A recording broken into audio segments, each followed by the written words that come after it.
E aí, pessoal, tudo bem? Falar de polêmica aqui no canal. Polêmica porque a revista francesa France Football anunciou os vencedores ali do seu prêmio Bola de Ouro Dream Team. A seleção dos melhores jogadores de todos os tempos. É uma seleção, né? Para formar um time mesmo, não é uma lista. Né? E claro que deu polêmica. Né? O time titular ficou com Yashin, depois Cafu, Beckenbauer e Maldini, Xavi, Matheus, Maradona e Pelé, Messi, Ronaldo, Fenômeno e Cristiano Ronaldo. Primeiro, pessoal, nossa, por que a France Football resolveu fazer isso do nada, uma seleção de melhores de todos os tempos? Tudo? É que a France Football cancelou a entrega do prêmio da Bola de Ouro, né, o prêmio que ela dá ao melhor do mundo, que é o prêmio mais tradicional para isso, mais tradicional que o da FIFA, e na Europa ele muitas vezes é mais respeitado que o da FIFA, né, e então eles cancelaram por causa da pandemia, então eles achavam que a temporada ia ficar muito distorcida, tudo. Eu até acho que deveria ter dado sim, mas resolveram não fazer, então para substituir, fizeram essa eleição dos melhores de todos os tempos. Daí eles fizeram essa seleção e muita gente está reclamando. Eu mesmo não gostei muito de alguns resultados aqui, né? Só para pegar no time titular, eu contesto a posição do Cafu, na lateral direita, do Matheus como volante. Acho que o Xavi também é discutível, mas ok. Tá? Mas o Xavi também acho que há alguma questão ali que dá para discutir. E daí muita gente falando assim, até jogadores que estão fora dessa seleção, como por exemplo o Zidane, né, e o Cruyff. São os dois que mais chamam a atenção e chamam a minha atenção também. Então já falei o que eu acho que o que eu achei da seleção principal, tá? Então Cafu, Xavi e Matheus que me incomodam, eu faria um pouco diferente. Me incomoda também todo ser um zagueiro, né? Porque eu sou o Beckenbauer, só de zagueiro, eles botam um lateral direito, um lateral esquerdo e um zagueiro só. Tá? Aí a gente vai falar, pô, mas os caras não manjam nada, os caras que votam, né? Os caras, pô, onde já se viu botar o Matheus, botar... Aí que tá. Até acho que o voto não foi tão bom assim. Agora, também temos que discutir o sistema eleitoral, as regras dessa eleição, porque as regras ajudaram muito a criar essa distorção. E isso eu não estou vendo muita gente discutir. Então vou explicar aqui como funcionou, porque as regras têm muito a ver com o resultado final da eleição. Até porque eles divulgam o time 2 e o time 3, né, o time B e o time C, que também tem gente que vai discordar de algumas coisas. Né? Time B ficou com Buffon, Carlos Alberto, Baresi e Roberto Carlos, Pirlo, Rijkaard, Zidane e Di Stéfano, Garrincha, Cruyff e Ronaldinho Gaúcho. No time C, Neuer, Lan, Sérgio Ramos e Breitner, Neskins, Didi, Platini e Iniesta, George Best, Marco Van Basten e Thierry Henry. Tá? Então foi assim que ficou configurado o time, o time B e o time C. Tá? Agora, o que tem aqui que a gente pode discutir? Em outubro, a France Football anunciou os finalistas dessa eleição. E como é que ela fez? A France Football, ela pegou e definiu as posições e colocou 10 finalistas para cada posição. E em algumas, e daí no meio de campo colocou volante e meio ofensivo, e então coloca 2 listas de 10. Tá? Então, por exemplo, para goleiros, 10 goleiros ali. Então, todo mundo vota ali, os mais de 100 jornalistas que votam ali nesses 100 goleiros e vê quem ganhar mais voto, quem ganha segundo, terceiro. Lateral direito, tem 10 laterais direito ali. Zagueiro, 10 zagueiros. Isso, daí você só elege um. Só aí você já estabeleceu o sistema tático com um zagueiro só.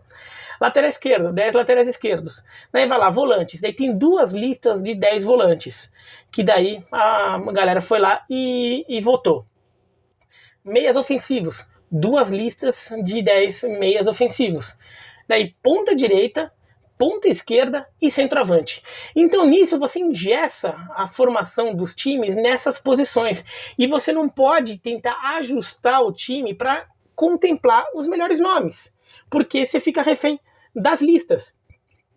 Isso é fundamental para explicar por que o Zidane e o Cruyff não entram. Que para mim tem que entrar, o Zidane tem que entrar e o Cruyff não entrar me soa a um crime. A não ser depois que você entende isso aqui, porque fala, não, o problema foi que vocês criaram uma regra de votação que não permitisse que isso aconteça. Vamos lá.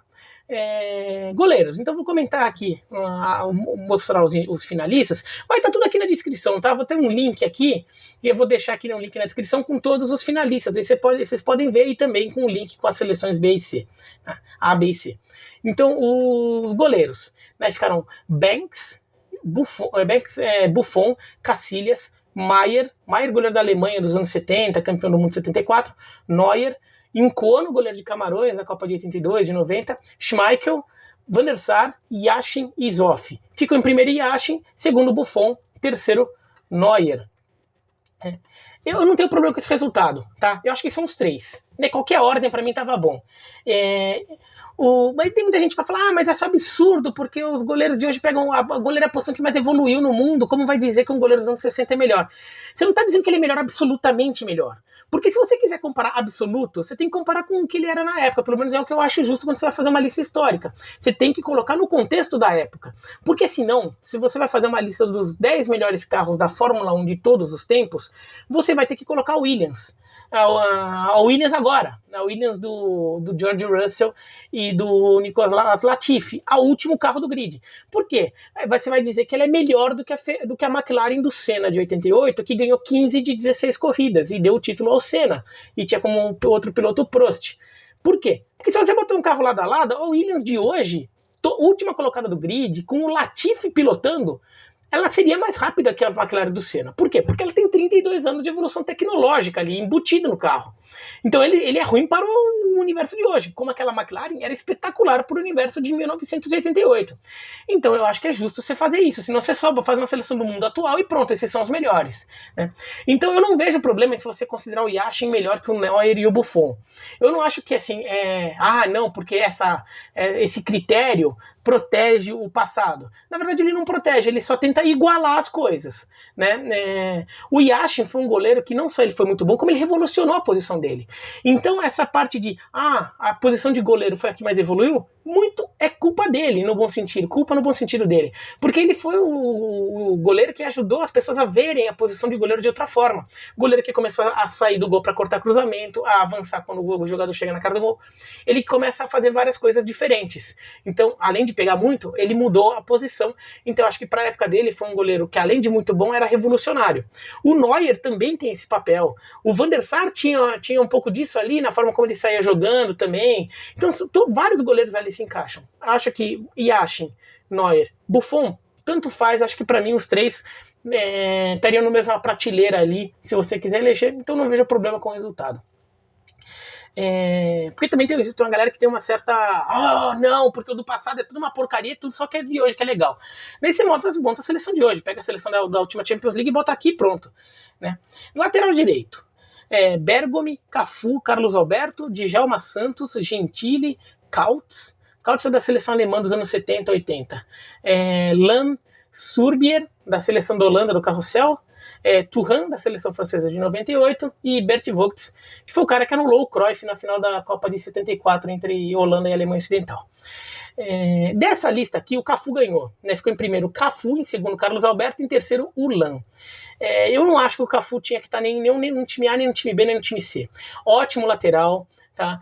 Foi um símbolo da posição na sua época, mas eu acho que assim, ele acaba se beneficiando do fato de ele ter sido um jogador com uma longevidade muito grande, então muita gente tem uma memória muito forte dele, jogando por muito tempo, né? E ele tem um fôlego absurdo que acabou fazendo com que ele se encaixasse muito numa característica que teve a posição de lateral na época dele, nos anos 90 e final dos anos 90 e na década de 2000, porque os pontas somem do futebol, então os laterais começam a fazer muito trabalho de ponta, de correr até a linha de fundo.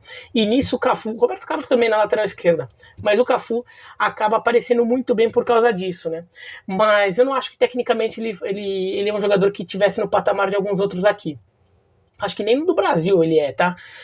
Só no Brasil, acho que o Carlos Alberto, o Djalma Santos, o Leandro, da seleção de 82, do Flamengo campeão do mundo, eram superiores, e eu acho bem discutível o Jorginho, que era o titular do Cafu na Copa de 94.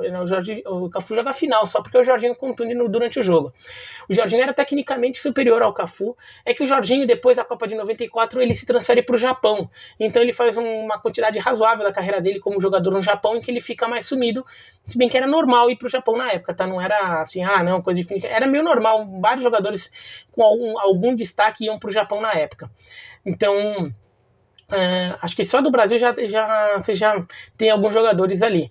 Aí, se você pegar ainda lá fora, no exterior, ainda tem o Thuram, que eu acho que é um lateral melhor que o Cafu, e o Lan também acho que é tecnicamente superior, tem uma visão tática e é um símbolo daquela Alemanha campeã do mundo de 2014. Então esses jogadores eu acho melhores que o Cafu e acho que mereciam mais ali, tanto para time A, B ou C. Eu, como time A, colocaria o Carlos Alberto, tá? Que não era só o cara da Copa, ele jogou para burro. O George Best, que aí, vamos falar mais tarde dele aí, então, nossa, o George Best, que era muito habilidoso, muito driblador, o George Best considerava o Carlos Alberto um dos melhores marcadores que ele já enfrentou na carreira dele, e enfrentando o Carlos Alberto veterano já, ele fala, nossa, o Carlos Alberto, ele chegava lá, pô, velhinho lá, você já não estava mais no auge da forma, já não corria tanto, assim. Você pegava a bola, tocava pra frente, passava, disparava, ele nem via a sua cor, nem via a sua cor na história. Só que daí você olhava pra baixo, você não tava com a bola tava com ele já começando a armar o jogo. Então, assim, ele era muito bom. Zagueiros, aí só um zagueiro. Né? A France Football fez essa pegadinha aqui, só um zagueiro. Baresi, Beckenbauer, Cannavaro, Desailly, Ronald Koeman, técnico do Barcelona de hoje, Bobby Moore, Passarella, Summer, Chireia e Sérgio Ramos. Ficou em primeiro Beckenbauer, em segundo Baresi e em terceiro Sérgio Ramos. Tá? Os dois primeiros, para mim, assim, tá ótimo. Primeiro Beckenbauer, segundo Baresi, para mim, assim, o Beckenbauer até dava para aquela coisa, sabe, de você criou a eleição de um jeito que você não consegue mais mudar.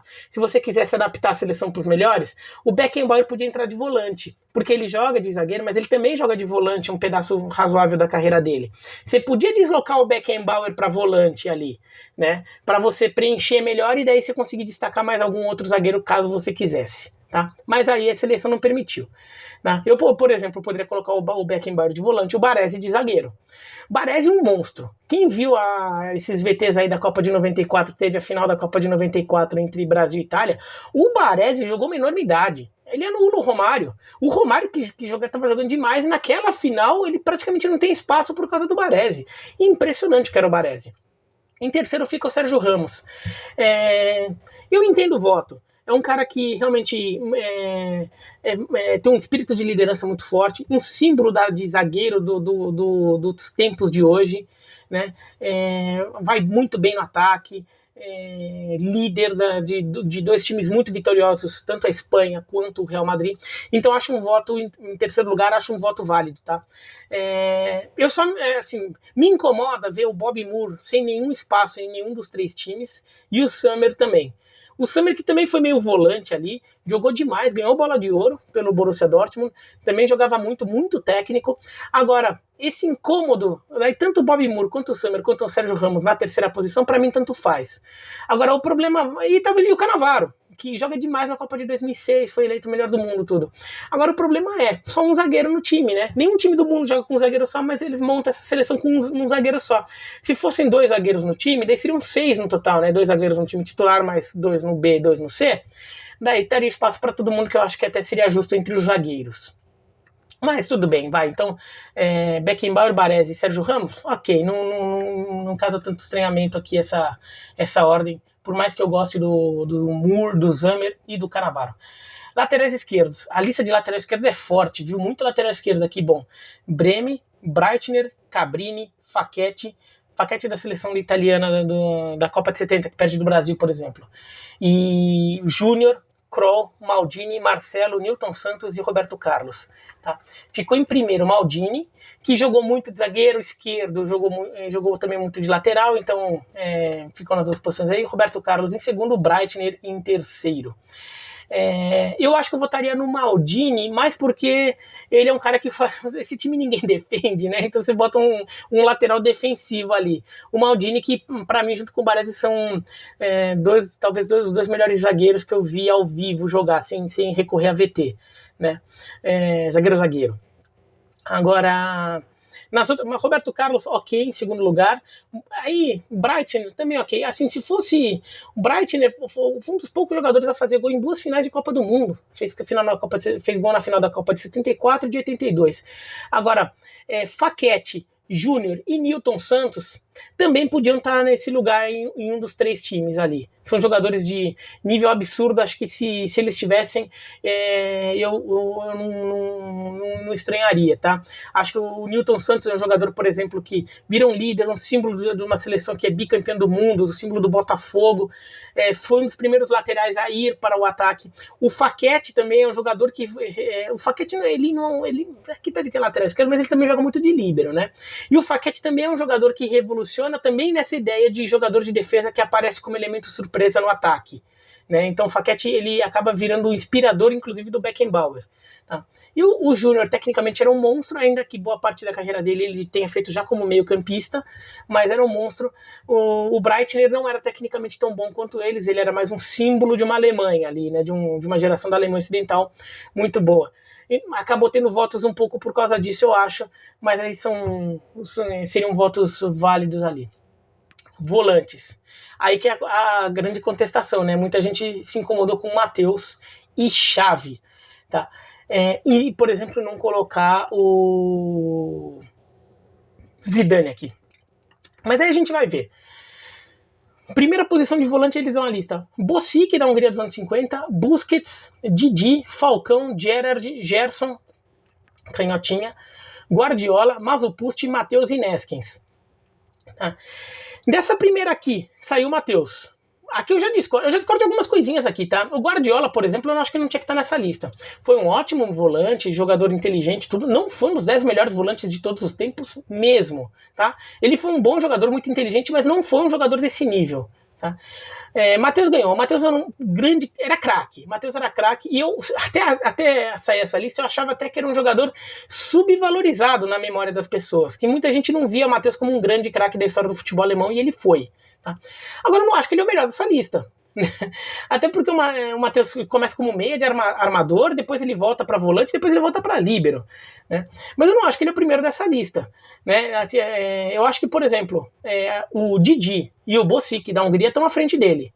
E ali, pau a pau, Falcão e Gerson. Né? Então acho que... Mas o Pust talvez também, que foi o capitão da seleção da Tchecoslováquia, vice-campeã da Copa de 62. Né? Eu acho que esses caras estão à frente no mesmo nível do Matheus. Dessa lista aqui, o Matheus vai para a seleção A, não tem ninguém na seleção B dessa lista, mas na seleção C tem o Didi e o Neskens. Tá? Eu acho que o Didi é superior. Neskens também, bem lembrado, o Didi, Neskens, Bocic e Gerson estão acima do Matheus, e o Falcão no mesmo nível acima também.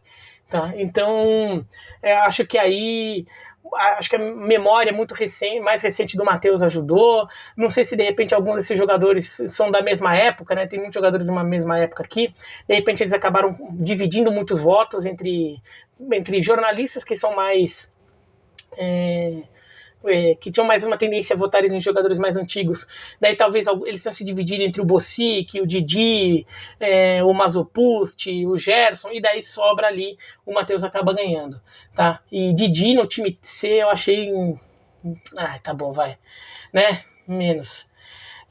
Segunda posição de volante: Pirlo, Redondo, Rijkaard, Schuster, Seedorf, Luis Suárez da Espanha dos anos 50, 60, tá? Não é o Luis Suárez do Uruguai.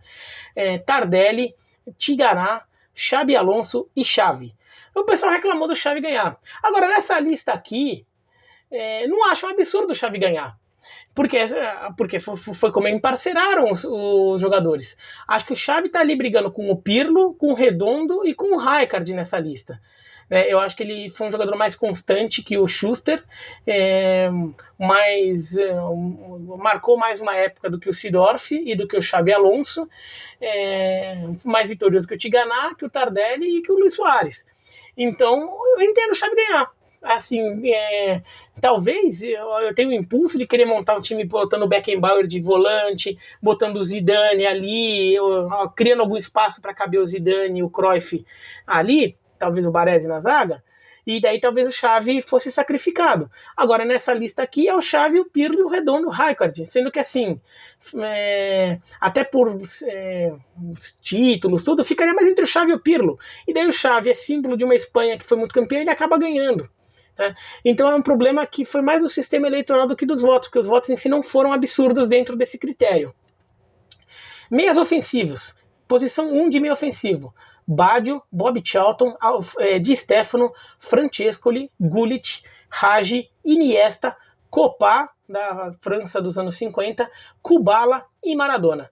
Essa lista aqui eu também tenho problemas, que eu acho que o Hagi não tem espaço, tá? Um dia ainda vou arranjar muita encrenca falando isso, mas eu acho que o Hagi é um jogador que a minha geração supervaloriza, tá? Só pra quem fica achando que eu sou saudosista, só quero valorizar o passado, a minha geração, eu nasci em 78, na minha geração supervaloriza o Hagi. Tá? O Francesco, ele também é um jogador belíssimo de ver ele jogar assim, né? Estiloso. Ele foi um jogador, era o ídolo de infância do Zidane, mas ele não tá entre os 20 maiores meias de todos os tempos, tá? Não tinha lugar aqui. Iniesta. Será que a posição de Iniesta aqui? Será que o Iniesta não é um cara que podia estar como volante também? Entendeu?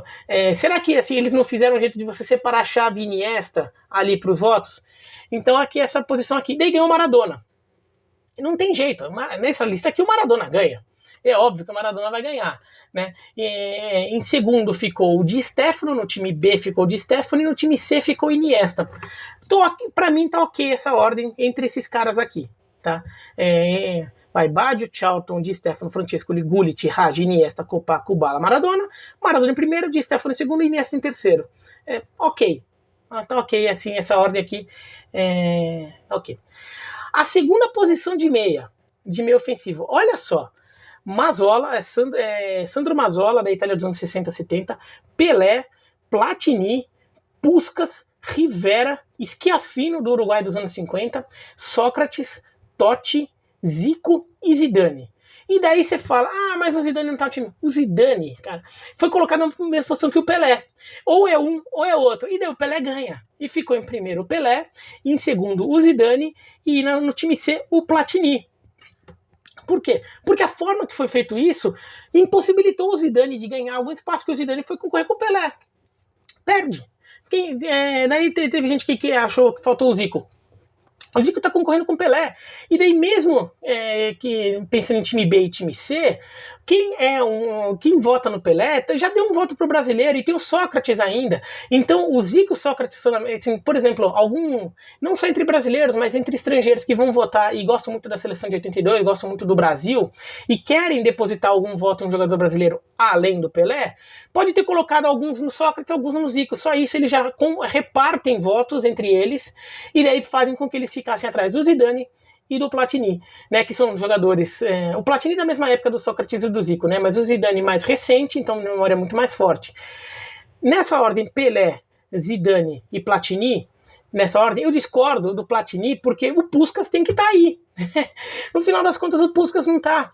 Então, eu acho que pra mim tinha que ser Pelé, Zidane e Puskás. Agora, Zico, Sócrates, Schiaffino, Sandro Mazzola, Totti, Rivera, Platini, todo mundo foi sacaneado ali, porque tem que ficar concorrendo com o Pelé e depois ainda com o Zidane, que são dois monstros ali, né? Um tido por muita gente como maior de todos os tempos, e o outro que é um jogador muito recente ainda, então tem memória muito fresca das pessoas sobre ele, né? Agora, o Puskás tem que estar no time C, né?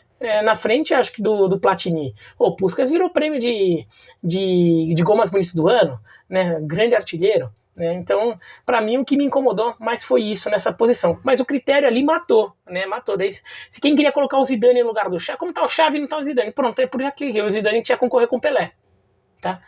Daí, ponta direita. Beckham não era ponta direita, né? Você vê que já tem uma coxambração aqui pro Beckham caber, né?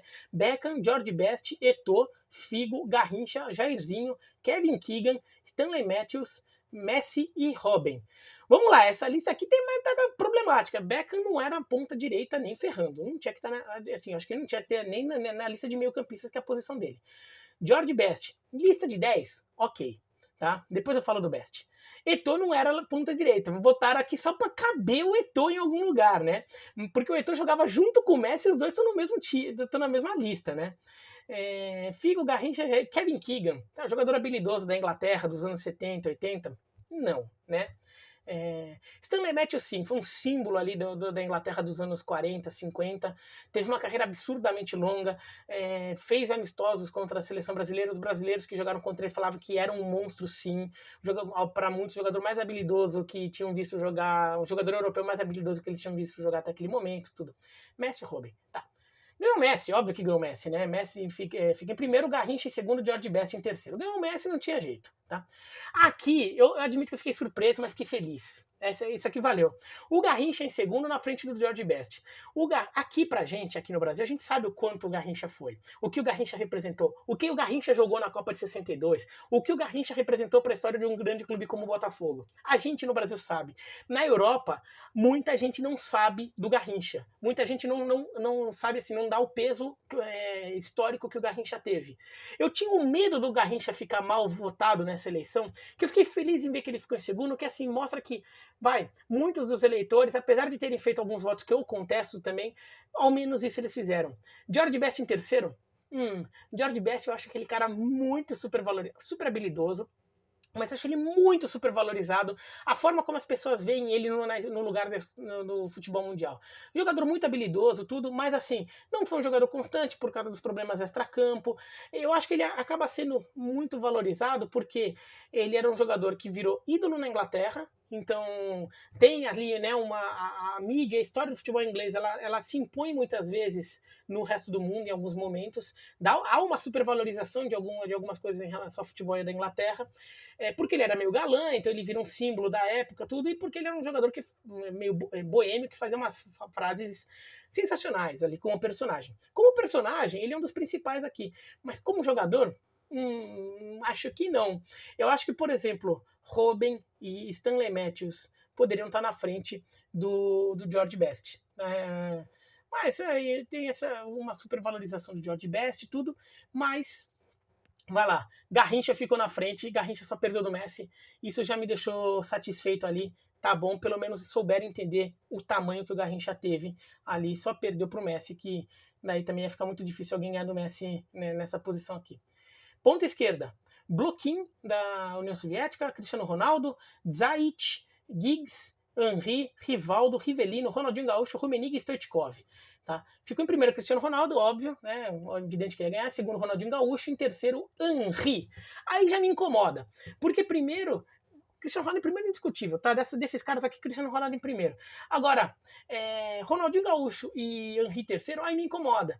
Eu sou um cara que tem uma visão bem menos romântica do Ronaldinho Gaúcho. Acho que foi um jogador, um craque absurdo no seu auge, mas foi um auge de 3 temporadas. Foi um auge muito curto.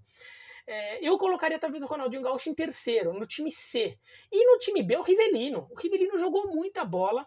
Rivellino era o ídolo do Maradona, foi um símbolo, foi um dos líderes do futebol brasileiro. Depois que o Pelé sai, em alguns momentos ele passa a carregar um pouco o posto de melhor jogador da seleção brasileira, na Copa de 74. Na Copa de 78 ele já vai meio baleado, mas também... craque do Corinthians, mas também craque do Fluminense, da máquina tricolor, um dos maiores times do Brasil nos anos 70, e o maior time da história do Fluminense. Acho que o Rivellino tinha que ser o segundo aqui dessa lista, e o Ronaldinho Gaúcho terceiro, e Thierry, assim, bom jogador, craque também, mas não compara com o Rivellino e nem com o Ronaldinho Gaúcho. Para mim ele é o terceiro. Para concluir, centroavante, daí também tem gente que reclama do Bergkamp, que não era centroavante nem ferrando, era meia. Bergkamp, Cruyff, Dalglish, Eusébio, Coxes, Miller, Romário, Ronaldo, Van Basten e UEA. Ficou em primeiro o Ronaldo, em segundo o Cruyff e em terceiro o Van Basten.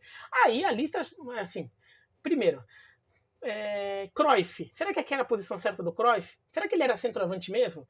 E aí, quem fala, porque assim, o Cruyff foi até mais jogador que o Ronaldo para mim. Mas na hora de você votar como o centroavante, o Ronaldo é o centroavante, né? O arquétipo do centroavante.